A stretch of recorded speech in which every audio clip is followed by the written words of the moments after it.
Have you ever opened a jar of homemade dried apples in the middle of winter and been greeted by the sweet aroma of fresh autumn fruit? There's something incredibly satisfying about preserving apples yourself. Unlike many store-bought dried fruits, homemade dried apples contain no unnecessary preservatives, no artificial colors, and no added sugar unless you choose to use it. They're naturally sweet, packed with flavor, and perfect for healthy snacks, baking, oatmeal, tea, or even holiday recipes. But here's the problem. Many people try drying apples for the first time only to end up with slices that are too hard, too chewy, moldy after a few weeks, or brown and unattractive. Often, the mistake isn't in the drying itself, it starts much earlier with choosing the wrong apples or preparing them incorrectly. Today, I'm going to show you exactly how to dry apples the right way for winter. We'll cover everything from selecting the perfect varieties to preparing them properly, and later in the video, I'll reveal the best drying methods, storage secrets, and professional tips that can keep your dried apples fresh for up to a year. By the end of this guide, you'll know exactly how to make delicious dried apples that your whole family will love. Let's get started. Why dry apples? Drying is one of the oldest food preservation methods in the world, and for good reason.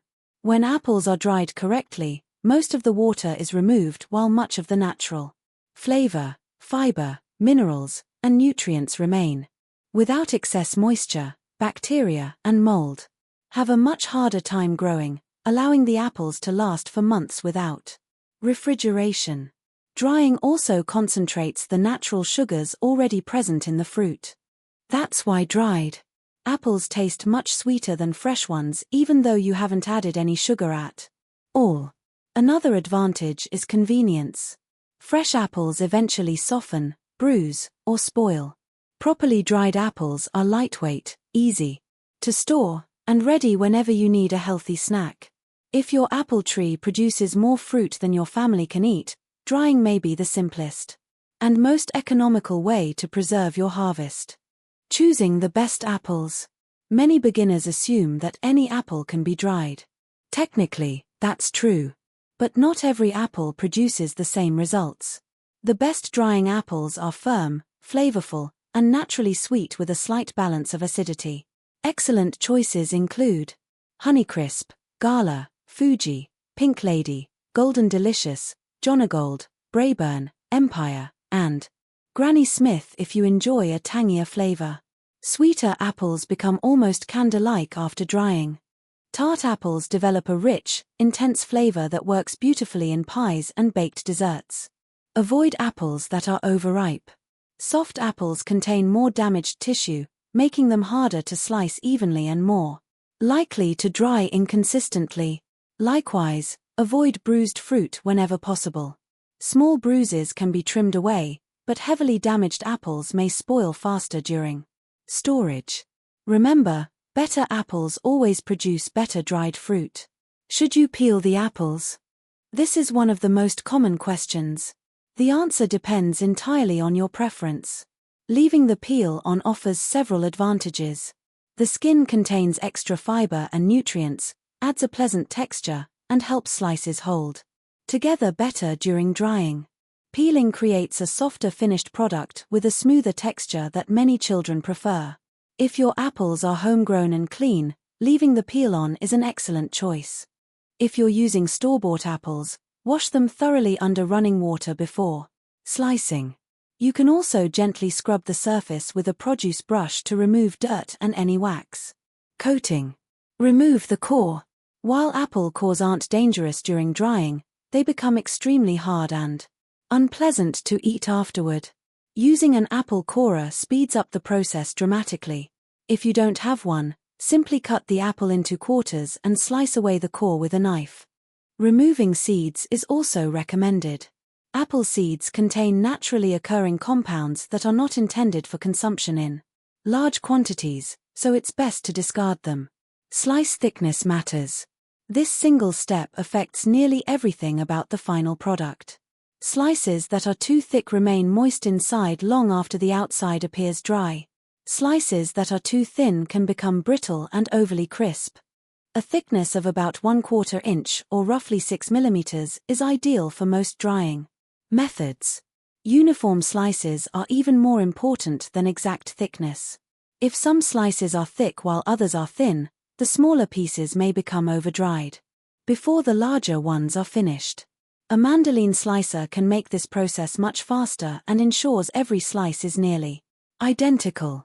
If using a knife, simply take your time and aim for consistency. Preventing browning. Fresh apple flesh begins turning brown almost immediately after being cut. This happens because enzymes inside the fruit react with oxygen in the air. The browning doesn't make apples unsafe to eat. However, it does affect appearance. Fortunately, preventing discoloration is easy. One of the best methods is soaking slices for about 5 minutes in a mixture of water and lemon juice. Use approximately 1 tablespoon of lemon juice for every cup of water. The natural vitamin C slows the oxidation process remarkably well. Another option is soaking apples briefly in water mixed with a little ascorbic acid, often sold as vitamin C powder. Some people also use pineapple juice, which helps preserve color while adding a subtle sweetness. After soaking, drain the slices thoroughly and gently pat them dry with clean towels before arranging them for drying. Extra moisture on the surface simply increases drying time. One mistake almost everyone makes. Here's a surprisingly common mistake. Many people slice all of their apples first and then begin preparing trays afterward.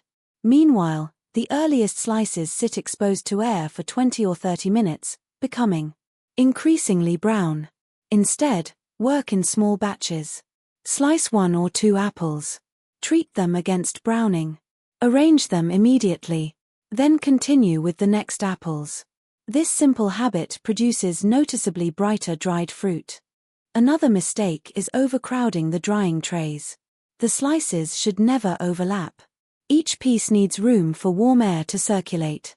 Good airflow is one of the biggest factors in achieving evenly dried apples without soft spots.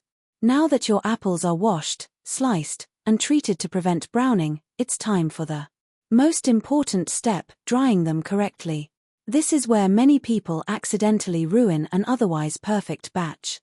The temperature is too high, the slices are packed too closely together, or they're left unattended for too long. The result is often apples that are burnt on the outside, still moist in the center, or so brittle that they crumble into pieces. The good news is that drying apples isn't difficult once you understand a few simple principles. No matter which method you choose, the goal is always the same: remove moisture slowly and evenly while preserving as much flavor and nutrition as possible. Let's look at the best methods, starting with the easiest one. Method 1. Using a food dehydrator. If you regularly preserve fruits or vegetables, a food dehydrator is by far the best investment. Unlike an oven, a dehydrator is specifically designed to circulate warm air evenly around every tray. This creates consistent drying conditions without cooking the fruit. Arrange the apple slices in a single layer on the trays. Make sure they do not overlap. Small gaps between the slices allow warm air to circulate freely. Set the dehydrator to approximately 135 degrees Fahrenheit or 57 degrees Celsius. This temperature removes moisture efficiently without damaging the natural flavor or causing the sugars to caramelize. Most apple slices require 6 to 12 hours, depending on several factors. Thicker slices naturally take longer. Juicier apple varieties also require additional drying time. Humidity inside your home can affect drying speed as well. Instead of watching the clock, check the apples every couple of hours during the final stages. Drying is finished when the slices are leathery and flexible but no longer release moisture when squeezed. Method 2. Drying apples in the oven. Not everyone owns a dehydrator. Fortunately, a standard kitchen oven works surprisingly well. The key is using the lowest temperature your oven allows. For most ovens, this is around 170 degrees Fahrenheit or 75 degrees Celsius, although some newer models can go lower. Line baking trays with parchment paper or use wire cooling racks placed over baking sheets. Arrange every slice in a single layer. Never stack the apples. Leave the oven door open slightly, about 1 or 2 inches. This allows humid air to escape instead of becoming trapped inside. A wooden spoon placed in the door opening works perfectly. Without ventilation, moisture stays inside the oven and dramatically slows the drying process. Depending on slice thickness, drying usually takes 5 to 8 hours. Flip the slices halfway through for more even drying. Rotate baking trays if your oven has hot spots. Remember, patience produces better results. Trying to speed things up with higher temperatures usually cooks the apples instead of drying them. Cooked apples become darker, tougher, and lose much of their fresh apple flavor. Method 3. Sun drying. Long before electricity existed, families dried apples outdoors. This traditional method still works today, but only under the right conditions. You'll need several consecutive days of warm, sunny weather with low humidity. Temperatures should remain consistently high, and nighttime moisture should be minimal. Arrange apple slices on clean drying screens or food-safe racks.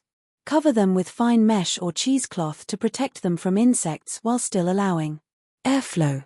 Bring the trays indoors every evening. Morning dew can quickly reintroduce moisture and encourage mold. During the day, place them back into direct sunlight. Sun drying may take anywhere from 2 to 4 days, depending on weather conditions. If humidity rises unexpectedly, move the apples indoors and finish them using another drying method. Method 4. Air drying indoors. In dry climates, apples can also be air-dried indoors. This method works best during cool seasons when indoor heating lowers humidity. Thread apple rings onto clean cotton string or place slices on drying racks with plenty of airflow. Position them near a fan or in a well-ventilated room. Avoid damp basements or humid kitchens. Air drying usually requires several days and isn't practical in humid regions, but it's an inexpensive traditional technique that still works remarkably well under favorable conditions. Rotate and check frequently. Regardless of your drying method, don't simply leave the apples untouched until the timer ends. Check them periodically. Rotate trays. Flip slices if necessary. Remove smaller pieces as they finish. Different parts of the same apple may dry at slightly different speeds. Professional food preservers often remove finished slices individually rather than waiting for every piece to be done. This prevents over-drying. How to know they're almost done? One mistake beginners often make is stopping too early. The apples may look dry but still contain hidden moisture inside. That remaining moisture is enough to cause mold during storage. A properly dried apple should feel flexible, slightly leathery, dry to the touch, not sticky, free from visible moisture. When bent, the slice should flex without snapping immediately. If juice appears when squeezed, continue drying.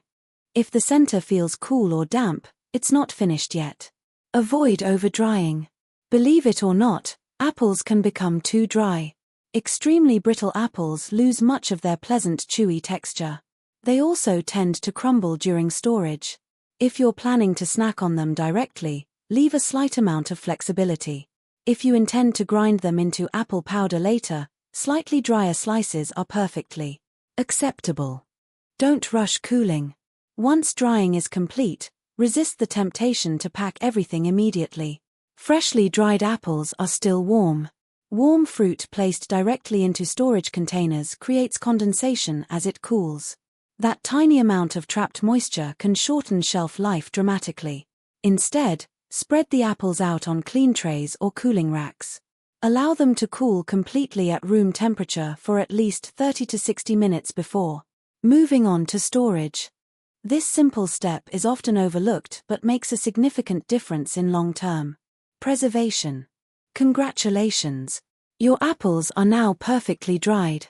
But before you seal them in jars and place them on the pantry shelf, there's one final step that many people skip, and it can make the difference between apples that stay fresh for a year and apples that develop mold after only a few weeks.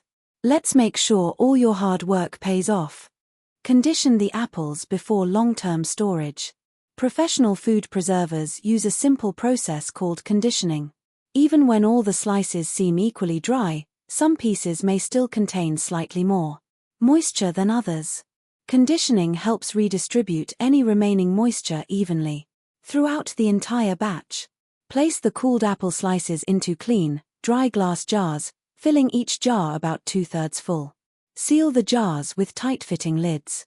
For the next 7 to 10 days, gently shake each jar once or twice a day.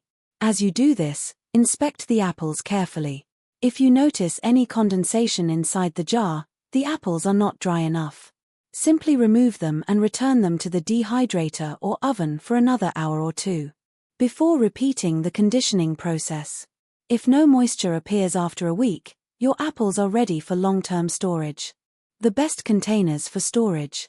Air and moisture are the biggest enemies of dried fruit. Choose containers that seal tightly and keep humidity out. Excellent options include glass mason jars with airtight lids, vacuum-sealed bags, food-grade airtight plastic containers, mylar bags with oxygen absorbers for very long storage. Glass jars are especially popular because they don't absorb odors, are easy to clean, and let you quickly check the condition of the apples without opening the container. Store them in the right place. Even perfectly dried apples can lose quality if stored incorrectly. Keep them in a location that is cool, dry, dark, away from direct sunlight, away from heat sources like ovens or radiators. A pantry, cupboard, or cool basement usually works well. Avoid storing dried apples above the refrigerator or near the stove, where temperatures fluctuate frequently. Heat speeds up the loss of flavor, color, and nutrients. How long do dried apples last? When properly dried and stored in airtight containers, homemade dried apples can remain in excellent condition for 6 to 12 months. If vacuum sealed and kept in a cool location, they may last even longer. However, the best flavor is usually enjoyed within the first year. Always label your containers with the drying date. This simple habit helps you rotate older batches first and avoid waste. Signs that apples have gone bad. Before eating stored dried apples, perform a quick inspection. Discard the batch if you notice mold, a sour or fermented smell, excess moisture, sticky or slimy surfaces, unusual discoloration. If everything looks dry and smells naturally sweet, they're ready to enjoy. When in doubt, throw them out. Delicious ways to use dried apples. One of the best things about dried apples is their versatility. Of course, they make an excellent healthy snack straight from the jar. But that's only the beginning. Add chopped dried apples to oatmeal for natural sweetness. Mix them into homemade granola. Bake them into muffins, breads, cookies, or cakes. Stir them into trail mix with nuts, pumpkin seeds, and raisins. Rehydrate them in warm water before adding them to apple pies or crisps. Simmer a handful with cinnamon sticks, cloves, and orange peel to make a fragrant winter tea. You can even chop them into pancake batter or yogurt for a nutritious breakfast. Some people grind fully dried apple slices into a fine powder using a blender. Apple powder is wonderful for smoothies, baking, homemade baby food, or adding natural sweetness to recipes. Common mistakes to avoid. Let's quickly review the biggest mistakes people make. Using bruised or overripe apples. Cutting slices in different thicknesses. Overcrowding drying trays. Drying at temperatures that are too high. Stopping the drying process too early. Packing apples before they have completely cooled. Skipping the conditioning step. Storing apples where heat or moisture can reach them. Avoid these simple mistakes, and you'll dramatically improve both quality and shelf life. Final thoughts. Drying apples at home is one of the easiest and most rewarding ways to preserve the taste of autumn. With just a little patience, you can create a healthy snack that's naturally sweet, free from unnecessary additives, and ready whenever you need it during the colder months. Whether you use a food dehydrator, an oven, or even the traditional method of sun drying, Success comes down to careful preparation, slow drying, and proper storage. Once you've mastered the process, you'll never look at an overflowing apple harvest the same way again. Instead of wondering what to do with all those extra apples, you'll have a pantry full of delicious homemade snacks that can last all winter long. If you found this guide helpful, don't forget to like the video, subscribe to the channel, and turn on notifications so you never miss our latest gardening and food preservation tips. And now we'd love to hear from you. What is your favorite apple variety for drying? Share your experience in the comments below. Your tips might help someone else create their best batch yet. Thanks for watching, and I'll see you in the next video.